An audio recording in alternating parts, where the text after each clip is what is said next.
Hello friends, welcome back to my channel Greeshma vlogs. ఈరోజు నేను చూపించబోయే రెసిపీ గులాబ్ జామున్. ఇది చిన్నవాళ్ళ నుంచి పెద్దవాళ్ళ వరకు అందరికీ ఫేవరెట్ రెసిపీ కదా! కాబట్టి నేను చెప్పిన టిప్స్‌తో, నేను చెప్పిన మెజర్‌మెంట్స్‌తో చేయండి. ది బెస్ట్ గులాబ్ జామున్ అయితే మీరు ఎంజాయ్ చేస్తారు. ఫస్ట్ ప్రాసెస్ స్టార్ట్ చేద్దాము. నేనైతే premix MTR gulab jamun powder అయితే తీసుకున్నాను. నేను ఒక ప్యాకెట్‌తో చేస్తున్నాను. అండ్ దీన్ని మెజర్ చేసుకుంటే 2 కప్స్ వరకు వచ్చింది. ఎప్పుడైనా మనం దీన్ని కొలుచుకొని వేసుకోవాలి. నేనైతే 2 కప్స్ వరకు మెజర్ చేసుకొని ఒక బౌల్‌లో వేసుకున్నాను. అండ్ మెయిన్ థింగ్ ఏంటంటే ఇందులో నేను యాడ్ చేసే ఈ పౌడర్ ఏస్తే గులాబ్ జామున్ అయితే బెస్ట్‌గా వస్తుంది. అదే మిల్క్ పౌడర్ అండి. నేను ఈ 2 కప్స్‌కి నేను 1 ½ టేబుల్ స్పూన్ మిల్క్ పౌడర్ అయితే యాడ్ చేశాను. ఎప్పుడైనా మీరు గులాబ్ జామున్ చేసినప్పుడు ఇది వేయడం మర్చిపోకండి. మీరు బయట కొన్న దానికంటే చాలా టేస్టీగా వస్తుంది మిల్క్ పౌడర్ యాడ్ చేస్తే. నేను చెప్పిన దానికంటే కూడా ఒక టేబుల్ స్పూన్ ఎక్స్‌ట్రా వేసుకోవచ్చు.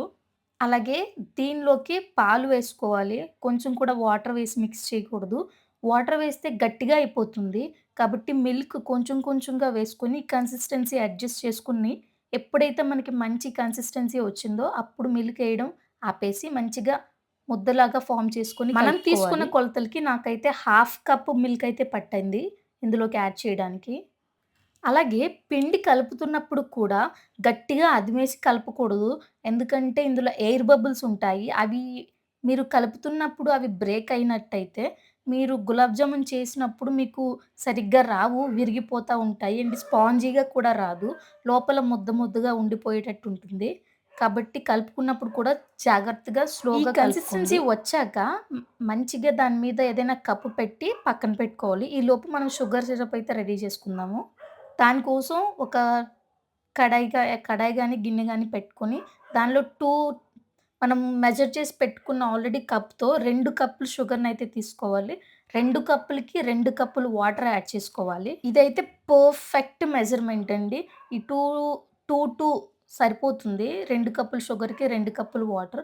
మీకు ఇంకా కొంచెం షుగర్ సిరప్ ఎక్కువ కావాలంటే కొంచెం లిటిల్ బిట్ వాటర్ యాడ్ చేసుకోవచ్చు. ఎప్పుడైతే పాకం దీనికి అస్సలు రావక్కర్లేదు. దీనికి పర్ఫెక్ట్ ఇదేంటంటే జస్ట్ అదేంటి పంచదార కరిగింది అంటే పంచదార చాలు. కరిగిన తర్వాత మీరు అందులో కొంచెం ఇలాచీ పౌడర్, కొంచెం ఒక 2 డ్రాప్స్ లెమన్ యాడ్ చేసుకొని పక్కన పెట్టేయొచ్చు. దీనికోసం పాకం రానవసరం లేదు. ఇప్పుడు వేరే కడాయిలో ఆయిల్ వేసుకొని మనం ఆల్రెడీ కలిపి పెట్టుకున్న వాటిని చిన్న చిన్న ఉండలుగా చేసుకోవాలి. గులాబ్ జామున్ మీకు ఏ సైజులో కావాలంటే ఆ సైజులో చేసుకోవచ్చు. కొంచెం కొంచెం తీసుకొని గట్టిగా అదిమి ఎక్కడ క్రాక్స్ రాకుండా చిన్న చిన్న బాల్స్ లాగా చేసుకోవాలి. ఇక్కడ మాత్రం మీరు కేర్‌ఫుల్‌గా చేయాలి. క్రాక్స్ వస్తే మాత్రం మీరు ఆయిల్‌లో వేయగానే అవి విడిపోయి ముక్కలు ముక్కలుగా అయిపోతుంది. తర్వాత షుగర్ సిరప్‌లో వేశాక ఇంకా మీకు గులాబ్ జామున్ మిగలదు. పచ్చడిలాగా అయిపోతుంది.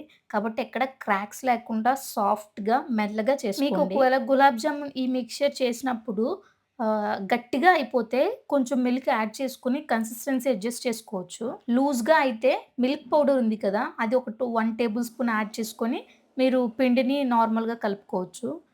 ఆయిల్ వేడెక్కిన తర్వాత మెల్లమెల్లగా మీ కడాయికి ఎన్ని సరిపోతాయో అన్ని గులాబ్ జామున్ వేసుకొని మంచిగా ఈవెన్‌గా ఫ్రై చేసుకోవాలి. ఇవి గోల్డెన్ బ్రౌన్ కాకుండా దానికంటే కొంచెం ఎక్కువగానే ఫ్రై అవ్వాలి. కొంచెం బ్లాకిష్ రావాలి. అప్పుడే మంచిగా ఫ్రై అయినట్టు. అయ్ ఆయిల్ వేడెక్కిన తర్వాత సిమ్‌లో పెట్టేయండి. మంచిగా సిమ్‌లోనే ఫస్ట్ నుంచి ఎండ్ వరకు అన్నీ ఈవెన్‌గా ఫ్రై చేసుకోవాలి. గులాబ్ జామున్ వేసిన తర్వాత వాటికవే టర్న్ అయిపోతాయి. మనం చేయదే స్పూన్ పెట్టి మనం ఏం కలపక్కర్లేదు. కానీ మాడకుండా చూసుకోవాలి. మీరు హై ఫ్లేమ్‌లో మాత్రం ఫ్రై చేసినట్టయితే బయట మీకు కలరొస్తుంది గానీ, లోపలైతే మీకు ఉడకదు. ఎప్పుడైతే షుగర్ సిరప్‌లో యాడ్ చేసినాక మీకు లోపల పిండి అలానే ఉండిపోతుంది. కాబట్టి ఫ్రై చేసేటప్పుడు సిమ్‌లోనే ఫ్రై చేయాలి. అలాగే మీకు ఇంకా ఎలాంటి రెసిపీస్ కావాలో నాకు కొంచెం కింద కమెంట్‌లో చెప్పండి. నేను అలాంటి రెసిపీస్ ఇంకా మీకు చేయడానికి ట్రై చేస్తాను. అలాగే మన వీడియోని కొంచెం లైక్ చేసి, షేర్ చేసి మన ఛానల్‌ని సబ్స్క్రైబ్ చేయండి. ఓకే. ఇంకా మంచిగా ఈవెన్‌గా ఫ్రై అయిన తర్వాత మనం తీసుకొని షుగర్ సిరప్‌లోకైతే యాడ్ చేసుకోవాలి. అన్నిటిని ఒకేసారి యాడ్ చేసుకోండి. అండ్ ఆ గులాబ్ జామున్ షుగర్ సిరప్‌ని పీల్చుకోవడానికి ఒక 10 మినిట్స్ అయినా టైం పడుతుంది. తర్వాత మీరు వేడిగా అయినా లేకుంటే ఫ్రిడ్జ్‌లో పెట్టుకొని కూడా తినేయొచ్చు. గులాబ్ జామున్ చేయడం పెద్ద కష్టమేమి కాదు. చేసేటప్పుడు చిన్న చిన్న టిప్స్‌ని పాటించి చక్కగా చేస్తే మీకు పర్ఫెక్ట్ గులాబ్ జామున్ అయితే వస్తుంది. మన వీడియో నచ్చినట్టయితే లైక్ చేసి, షేర్ చేసి, సబ్స్క్రైబ్ చేయండి. Have a gulab jamun.